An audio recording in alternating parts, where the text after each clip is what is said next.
దేవుని ఘనమైన నామమునకు స్తోత్రములు. ఈ వాగ్దానం వింటున్న మీకందరికీ మన ప్రభువును ప్రియరక్షకుడైన యేసుక్రీస్తు నామములో శుభములు, మా హృదయపూర్వకమైన వందనములు తెలియచేస్తున్నాం. ఈరోజు దేవుని వాగ్దానం యోబు గ్రంథం 22వ అధ్యాయము 28వ వచనం. నీవు దేనినైనా యోచన చేయగా అది నీకు స్థిరపరచబడును, నీ మార్గముల మీద వెలుగు ప్రకాశించును. ఈ మంచి వాగ్దానం మన మంచి దేవుడు మనందరి పట్ల నెరవేర్చునుగాక. ఆమేన్. ప్రియ దైవ జనాంగమా, ఈ వాగ్దానం చూడండి. మనం ఏదైనా ఆలోచిస్తేనంట మన ఆలోచన దేవుడు స్థిరపరుస్తాడంట. దేవుడు మన ఆలోచన స్థిరపరిస్తే మనం ఆలోచించింది నెరవేరిద్ది మన జీవితంలో. ఎంత బాగుందా మాట. రెండో మాట చూడండి, నీ మార్గముల మీద వెలుగు ప్రకాశించును.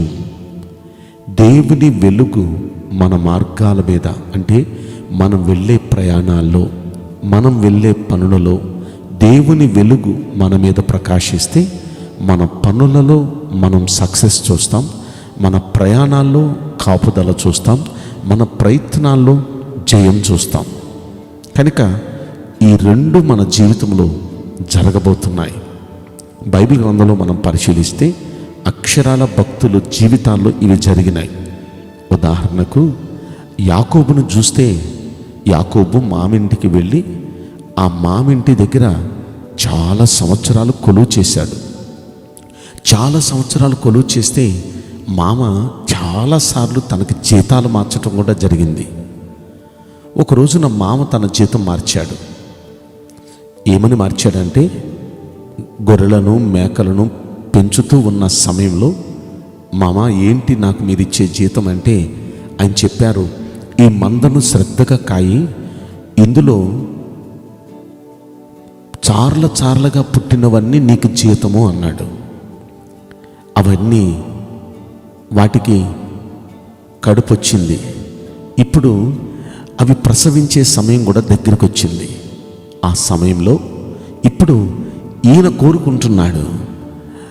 అవి ఏమని కోరుకుంటున్నాడంటే, అయ్యా దీని పొట్టలో ఉన్నది చార్లగా ఉండేటట్టుగా నాకు అనుగ్రహించయ్యా అంటూ ఒక్కొక్క గొర్రె దగ్గరికి వెళ్ళటం, ఆ గొర్రెను నిమరటం, చేత్తో అలా తడవటం, అయ్యా దీని గర్భంలో ఉన్నది ఇది చార్లగా ఉండేటట్టు చేయయ్యా, ఇది చార్లగా ఉండేటట్టు చేయయ్యా అంటూ ప్రతి గొర్రె దగ్గరికి వెళ్ళి చేతులేసి అలా కోరుకునేవాడు. జరిగేది ఏంటంటే, అవి ఈనే టైంకి వచ్చేటప్పుడు వీరిద్దరు దగ్గరుండి చూస్తే దాదాపుగా 60-70% చార్లగా ఉండేటట్టుగానే పుట్టేసేయి. ఎంత ఆశ్చర్యం! మామ ఆశ్చర్యపోయాడు. అరే ఈసారి నీ జీతం మరొకసారి మార్చాను నేను. అదేంటంటే, ఈసారి చార్లగా పుట్టినవి కూడా నాకే, నల్లగా పుడితేనే నీకు అన్నాడు అనుకోండి. ఇప్పుడు మరలా ఈయన ప్రభు దగ్గర ప్రార్థన చేశాడు. అయ్యా దయచేసి ప్రభువా, నా మామ నాతో పని చేయించుకొని జీతం ఇవన్నీ కుదిర్చాడు, నల్లగా పుట్టినయే నాకంట, కనుక ప్రభువా వీటిలో ఎక్కువ నల్లగా పుట్టినట్లుగా సహాయం చేయి అని వాటిని నిమురుతూ ఈయన కోరుకునేవాడు. ఈయన కోరుకున్న ప్రకారం మళ్ళీది ఈయనే టైం వచ్చేటప్పటికి నల్లగానే దాదాపు 60-70% పుట్టేసే. మళ్ళీ ఆశ్చర్యపోయి, అరే ఈసారి మళ్ళీ నీ జీతం మారుస్తున్నా, మచ్చలుగా పుట్టినయే నీరా, ఇక ఎలా పుట్టినా నాయే అన్నాడు. ఇప్పుడు మళ్ళీ మూడోసారి మళ్ళీ కోరుకుంటున్నాడు, అయ్యా ఇవి మచ్చలుగా పుట్టేటట్టు చెయ్యయ్యా అంటూ అవి ఈయనే వరకు ఈయన ఇదే ప్రార్థన చేసేవాడు, వాటి మీద చేతులేసి అదే కోరేవాడు.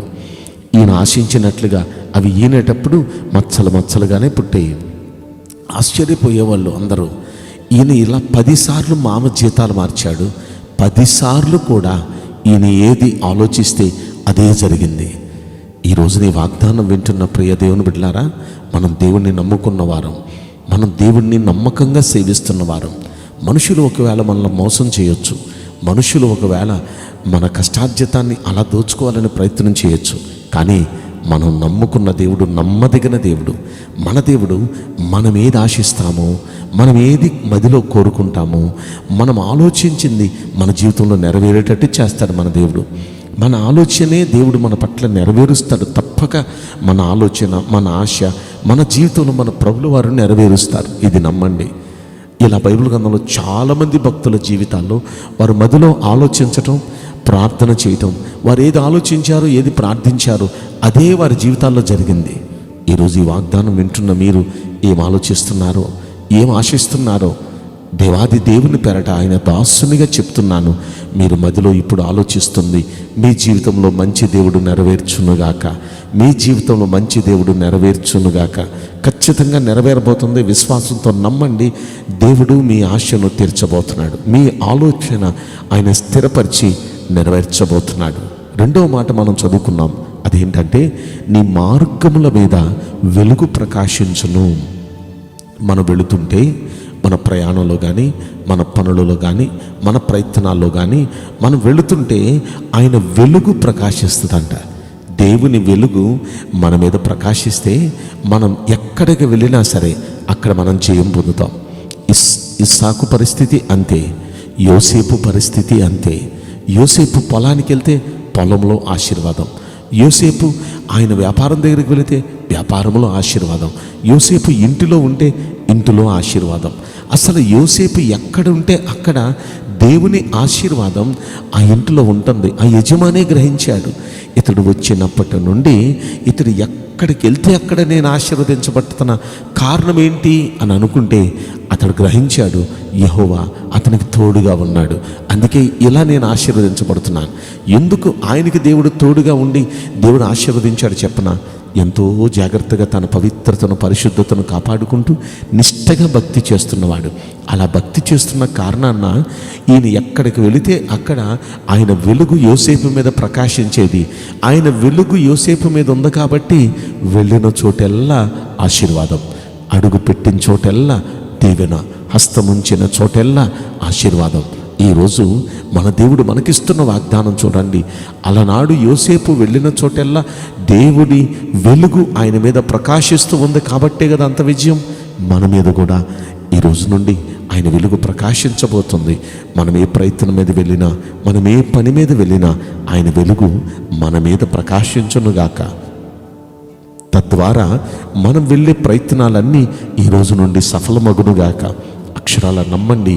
ఈ వాగ్దానం మన మంచి దేవుడు మనలో చాలామంది పట్ల నెరవేర్చబోతున్నాడు. అయితే మన పార్టు మనం చేయాల్సిన పని ఏంటంటే, నమ్మదగిన దేవుణ్ణి నమ్ముకున్నాం, నిష్టగా భక్తి చేద్దాం, క్రమశిక్షణతో భక్తి చేద్దాం, పరిశుద్ధతను జాగ్రత్తగా కాపాడుకుందాం. మన పవిత్రతను, పరిశుద్ధతను కాపాడుకుంటూ నిష్టగా మనం భక్తి చేస్తే ఖచ్చితంగా ప్రభు పేరట చెప్తున్నాను, మీ ఆశ తీరబోతుంది, మీ ఆలోచన నెరవేరబోతుంది. అంత మాత్రమే కాదు, మీ మార్గాల మీద, మీ ప్రయత్నాల మీద ఆయన వెలుగు ప్రకాశింపచేసి మీకు జయమివ్వబోతున్నాడు. ఈ మంచి వాగ్దానం మంచి దేవుడు మనందరి పట్ల నెరవేర్చునుగాక. ఆమేన్. నేను మీకోసం ప్రార్థన చేయబోతున్నాను. పరిశుద్ధుడా, ప్రేమగల యేసురాజా, మీ పరిశుద్ధ బంగారు పవిత్రమైన నామమునకు నిండు మనసుతో కోట్ల కొలదిగా స్తుతులు, స్తోత్రములు, వందనాలు చెల్లిస్తున్నాం. ఈ ప్రశస్తమైన ఈ సమయాన్ని బట్టి, మీ ప్రియ బిడ్డలను బట్టి మీకు స్తోత్రములయ్యా. అయ్యా, ఈరోజు మీరు మాకు ఇచ్చిన శ్రేష్టమైన వాగ్దానాన్ని బట్టి మీకు స్తోత్రములు. దయచేసి ప్రభా, ఆ వాగ్దానాన్ని వింటున్న ప్రతి ఒక్కరి జీవితంలో నెరవేర్చి వారిని ఆనందపరచమని, వారి ప్రయత్నాల్లో మీరు తోడుగా ఉండి చేయమివ్వండి ప్రభా. వారి ఆలోచన వారి పట్ల నెరవేర్చి కృప చూపించమని ఈ కొద్ది మనవులు నజరుడైన యేసుక్రీస్తు ప్రశస్తమైన నామములో మిక్కిలి వినయముతో ప్రార్థించి బ్రతిమలాడి వేడుకుంటున్నాం ప్రియ పరలోకపు తండ్రి.